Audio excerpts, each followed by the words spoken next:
Good morning mga kalapatids and welcome back into another episode ng KRV Love, So, for today's video mga kalapatids, kung naaalala nyo yung video ko last week, nagpasingaw nga tayo ng mga pakpak ng pang south natin. So, ngayon, bubunutan natin sila ngayon kasi sabi ko nga, 1 week lang, okay na yun. Pwede na natin bunutan yung mga pakpak nila. Then, update lang din regarding dun sa inakay ni Grisel. Kagabi nga nag-live ako dun sa mga nakapanood. Maraming salamat pala sa mga nanood sa live ko kagabi. Umabot din ng halos 52 minutes yung ating live kagabi. Though pinutol ko na kasi medyo late na rin.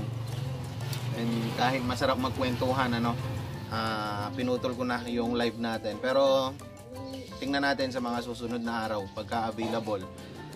Magla-live ulit tayo para sa mga gusto magtanong.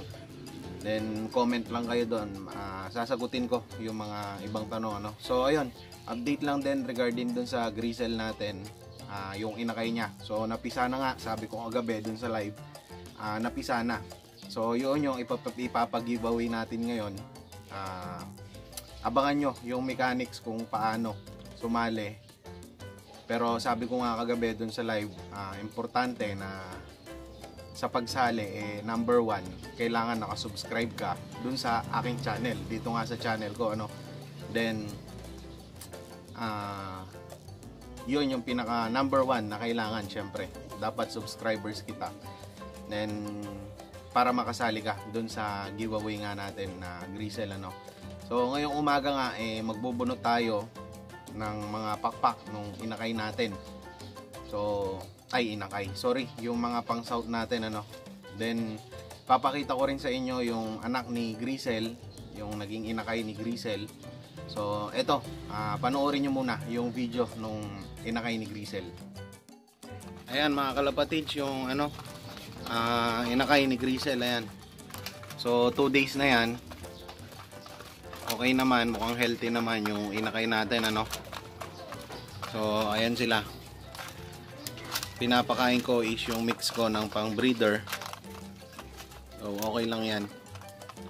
Yung iba kasi nagbibigay ng Pero bibili ako ng mga kalapatids, yung pang chick booster, pang manok. Pagka bago kasing ganyan is yun yung binibigay ko talaga 1 week.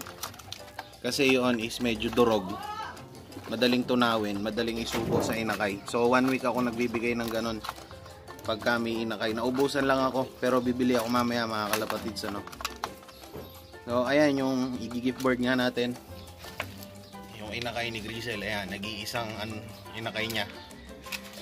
So abangan nyo yung mechanics natin, Ayan si Grisel, Healthy naman, mukhang healthy. Ayan, naka-condition pa. Abangan nyo yung mechanics natin mga kalapatid sa pag-gift board natin na yan, pag-giveaway,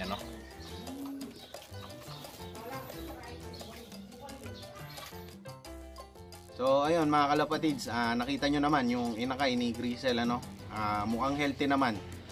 Maganda naman yung itsura. Hindi naman baga walang negative dun sa inakay. Tinignan ko na siya. Hindi naman siya healthy yung inakay nung Grisel natin. Though yung isang itlog is kung napanood nyo yung video, hindi nga nag-fertile, wala siyang similya, kaya tinanggal natin yon. Kaya isa lang yung papag-giveaway natin ngayon. Pero sa second clutch nga natin yon, si Grisel. Kung ma-fertile yung dalawa, kung swertehin na mag-fertile yung dalawa, kasi yung kapares ni Grisel medyo may edad na yun, susuportahan na lang natin ng vitamins. Gagamit ako nung yung pang manok, kung alam nyo, yung Super Brody.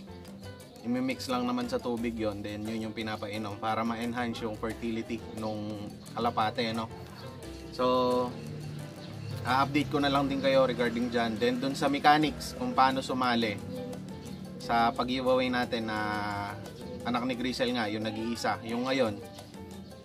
Abangan nyo yung mechanics. Then ang isusuksok kong singseng, sabi ko rin kagabi sa live, is personalized ring. So KRV Love yung singseng na isusuksok ko sa kanya, hindi ko lalagyan ng commercial o panglaro na ibon. Gusto ko kasi dun sa makakakuha, gawin yung breeder, yung inakay. Magandang lahi kasi. Speedbird yung ibon. Alam nyo naman, yung Grisel may achievement yun. Pati yung naging kapares niya, yung pinaris natin. Ang bloodline nga nun is MLD Word. Then si Grisel is, ang tatay niya is a Taiwan bird. Then ang nanay ni Grisel is Koopman, cross ng Colson. So yun, sa maswerteng makakatanggap nung ating pag-gift bird nga, pag-giveaway, gawin yung breeder, huwag nyong ilipad. Though pwede nyong i-train, ibibigay ko sa inyo yon kung sino man mapipili. Ibibigay ko yung pwede nyo pang i-train sa loft nyo para sanay siya. Para napaparondan nyo siya. Then sa inyo, hindi siya natitenga kung gagawin nyo man breeder. So, abangan nyo yung mechanics, kung paano sumali.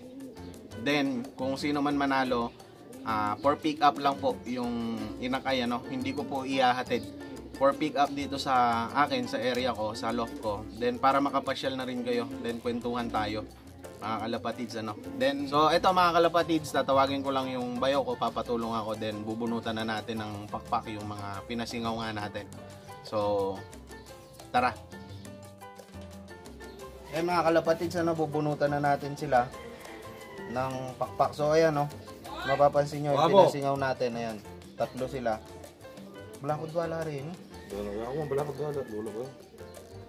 Ayan, bubunutan na natin, So, ganyan lang. Ayan, pansin nyo, walang dugo. Sabi ko sa inyo, pagka pinasingaw, madaling bunutin, then wala nang dugo, yung pakpak. Hindi na nasasaktan yung kalapate, So, ganyan lang kasimple, mga kalapatids.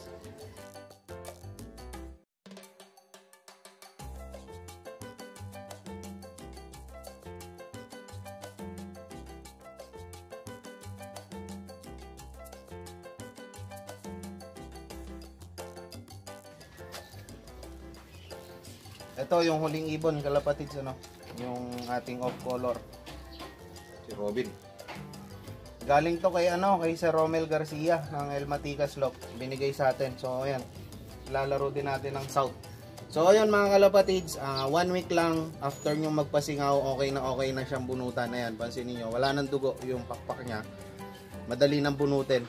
So, yun mga kalapatids, ganun lang kasi. Yun mga kalapatids, nakita nyo na yung part 2 ng pag-feathering nga natin sa mga panlaban natin sa South, So, ganun lang kasimple. Pasingawin nyo muna. Doon sa mga hindi nakapanood, hanapin nyo yung pagpapasingaw. Gugupitin lang naman yung dulo ng pakpak. Then, after 1 week, bubunutan natin. So, ngayon nga is 1 week, sakto. Yung mga pinasingaw natin, Saturday din tayo nagpasingaw nun. Then ngayon is Saturday din, binunot na natin yung pakpak nila. Then yung sa inakay ni Grisel, ayun, nakita nyo naman na healthy yung inakay niya, So abangan nyo yung mechanics, paano yung pa-giveaway natin dyan. So abang-abang lang kayo. Then sa mga hindi ko pa subscribers o mga nanonood, nakakapanood ng mga vlog ko, so subscribe na kayo sa aking channel. Then asahan nyo na madami pa akong mga tips and mga advice na maibibigay siguro o maishishare sa inyo para sa pagkakalapati nga, So hit the subscribe button and the notification bell para lagi kayong updated sa mga bagong uploads natin na video, So ayun, that's it for today's video mga kalapatids. Then bago ko tapusin, syempre shoutout muna tayo, So ito yung mga nagpapa-shoutout, mga kalapatids. Shoutout po kay AE Pigeon TV from Cabanatuan. I think vlogger din to. So visit nyo yung kanyang palagay ko lang sa vlogger din siya. Then kay Ken Matthew from Concepcion Tarlac, kay Eric Flores from Lubao, kay Ryan from Antipolo, Romy Dimaon from Valenzuela, kay Bemboy Francisco. Shoutout din kay Ron Reyes, Otet23 from TV Albay, Family Love TV. So ito, Family Love TV is bagong vlogger din to, sabi niya. So bisitahin nyo rin yung kanyang channel, suportahan din natin mga kalapatids. Then shoutout din kay Kilian Esguera and Christian Vedanya from Apalit. Shoutout din sa tropang Saturday session kay Ben, Neil, Karungay, Glenn, Javier, Art, Dondi, Toto, Uma, Michael, Edkin, Bajeng from Pasig City. Kay Freddy Lopez and Jason Lopez from Valenzuela City. Kay Edslock from Orani, Bataan. Sa Team RRPC ng Antipolo, Denver and Dwayne from Florida Blanca. Then lastly kay Kenneth Manalo from Mexico. So yun lang yung mga nagpapa-shoutout mga kalapatids. Then mamaya nga ay magba-vlog din tayo mamayang gabi sa basketing para sa final lap ng ating 3 laps fundraise, then first lap ng bagong fundraise na sasalihan natin. Abangan nyo na lang yung vlog natin dyan. Then bukas magba-vlog din tayo syempre sa arrival ng mga kalapati natin. So that's it for today's video mga kalapatids. Sana meron kayong natutunan ulit, and good luck sa ating lahat and happy flying.